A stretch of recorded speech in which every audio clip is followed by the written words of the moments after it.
عزیز بھائیو،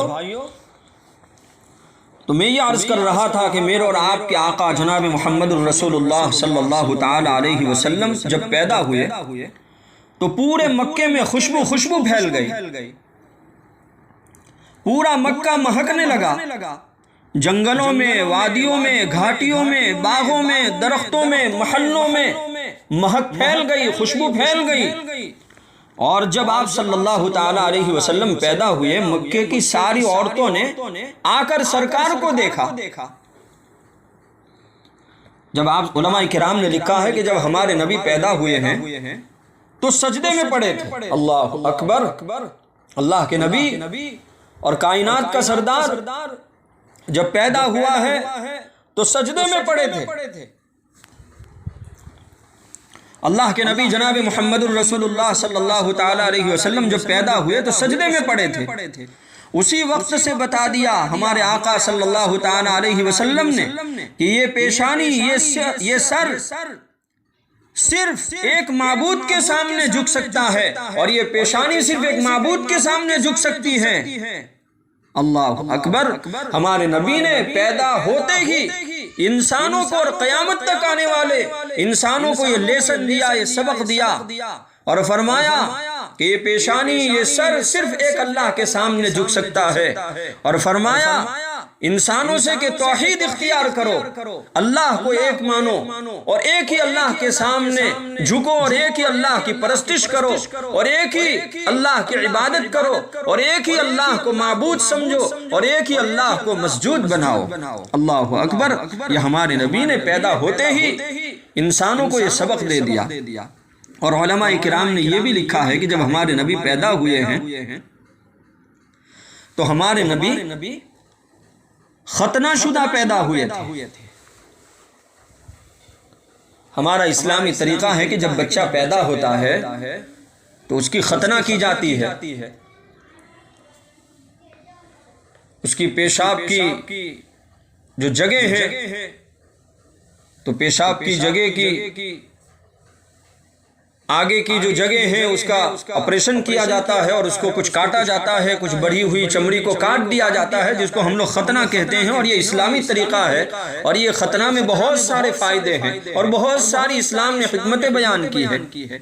تو ہمارے یہاں اور مسلمانوں کے یہاں جب بچہ پیدا ہوتا ہے تو مذہب اسلام نے فرمایا کہ اس لڑکے کی ختنہ کی جائے۔ تو ہمارے اور آپ کے آقا جناب محمد الرسول اللہ صلی اللہ تعالی علیہ وسلم کے بارے میں علماء نے لکھا ہے کہ آپ پہلے ہی سے ختنہ شدہ تھے۔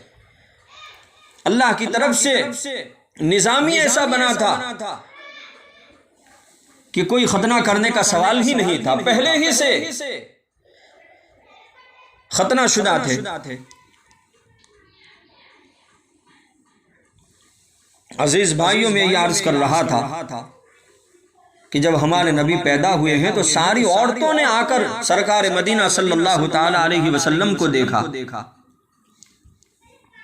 اور ہمارے نبی کی ماں حضرت آمینہ رضی اللہ تعالی عنہا، جن کے بطن سے، جن کے پیٹ سے آپ پیدا ہوئے، حضرت آمینہ رضی اللہ تعالی عنہا کو مبارک دی جانے لگی اور مبارکبادی پیش کرنی شروع ہو گئی،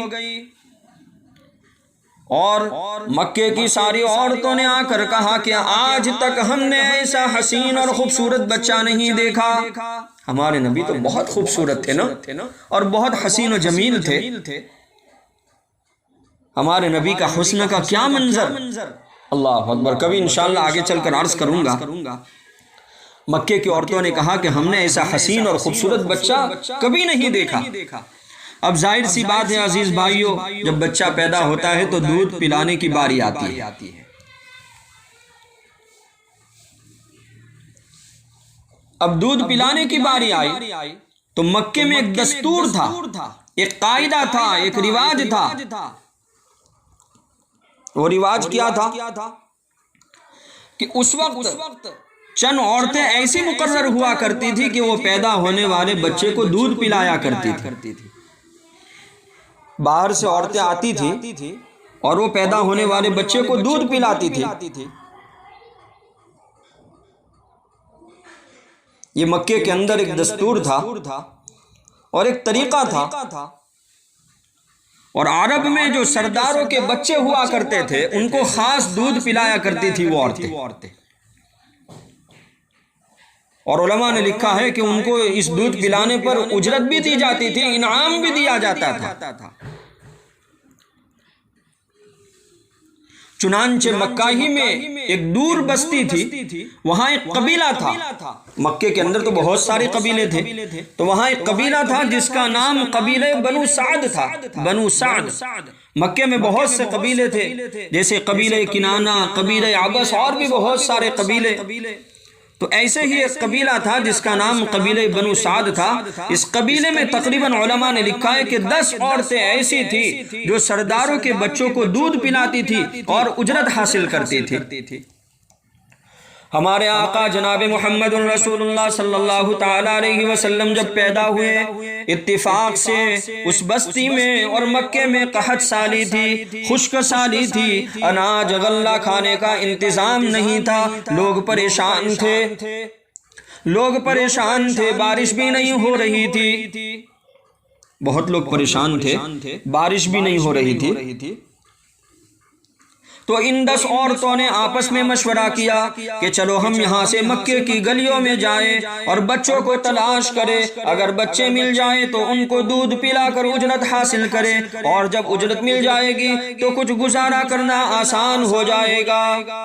اللہ اکبر! مکے میں قحط سالی تھی، یہ سب عورتیں آئی، یہ سب عورتیں اپنی اپنی اونٹنی پر سوار ہو کر مکے کی گلیوں کے اندر چکر لگانے لگی اور مکے کی گلی کی طرف چلنے لگی۔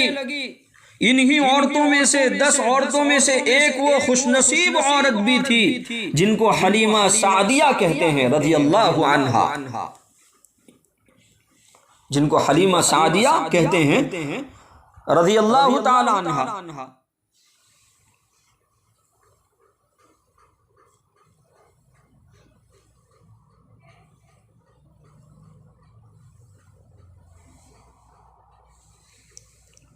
حضرت حلیمہ رضی اللہ تعالی عنہا نے بھی اپنی اونٹنی نکالی اور مکے کی طرف چلنے لگی۔ علماء کرام نے لکھا ہے کہ جب یہ ہمارے نبی پیدا ہوئے تو مکے میں قحط سالی تھی، تو حضرت حلیمہ رضی اللہ تعالیٰ عنہ اس وقت تیار نہیں تھی، فرمایا میں بیمار ہوں۔ اس وقت بیمار تھی حضرت حلیمہ، اور بیماری کی وجہ سے کمزور ہو گئی تھی، کئی دنوں سے کچھ کھایا بھی نہیں تھا، اونٹنی بھی کمزور ہو گئی تھی، لیکن عورتوں نے حضرت حلیمہ کا خوب اصرار کیا کہ نہیں، تمہیں چلنا ہے۔ خیر، حضرت حلیمہ رضی اللہ تعالی عنہا نے بھی اپنی اونٹنی نکالی اور مکے کی طرف چلنے لگی۔ دوسری عورتوں کی سواری تیز تھی اور اونٹنی تیز بھاگتی تھی، وہ سب عورتیں تو مکے میں جلدی آ گئی اور آ کر معلوم کیا کہ کن کے یہاں بچہ پیدا ہوا ہے۔ چنانچہ ان کو خبر ملی کہ سردار عبد المطلب کے یہاں لڑکا پیدا ہوا ہے اور پوتا پیدا ہوا ہے، اور یہ بھی خبر ملی کہ وہ تو یتیم پیدا ہوا ہے، باپ عبداللہ کا انتقال ہو گیا ہے۔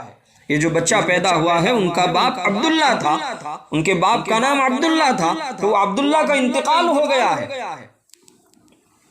ہاں، ہمارے نبی تو یتیم پیدا ہوئے تھے نا، جب پیدا ہوئے تو باپ کا سایہ پہلے ہی سے اٹھ چکا تھا۔ قرآن کریم میں اللہ نے فرمایا لم یجدک یتیما فآوا، یہ سب عورتیں پیچھے ہٹ گئے۔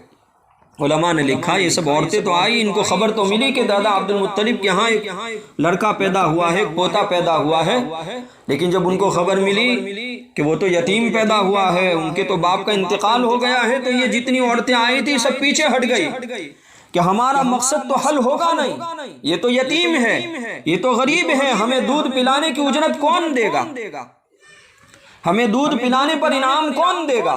چنانچہ ان عورتوں نے دوسرے بچوں کو تلاش کر کے دودھ پلانا شروع کر دیا۔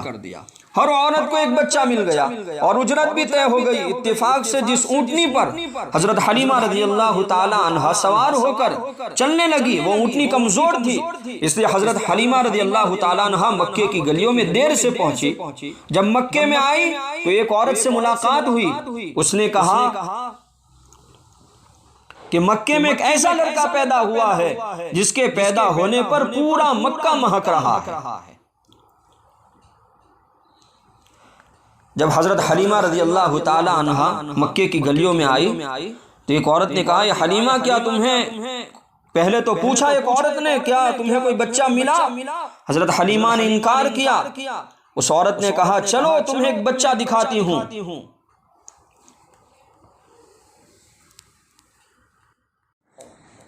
عزیز بھائیو، تو میں یہ عرض کر رہا تھا کہ میرے اور آپ کے آقا جناب محمد الرسول اللہ صلی اللہ تعالی علیہ وسلم جب پیدا ہوئے تو پورے مکے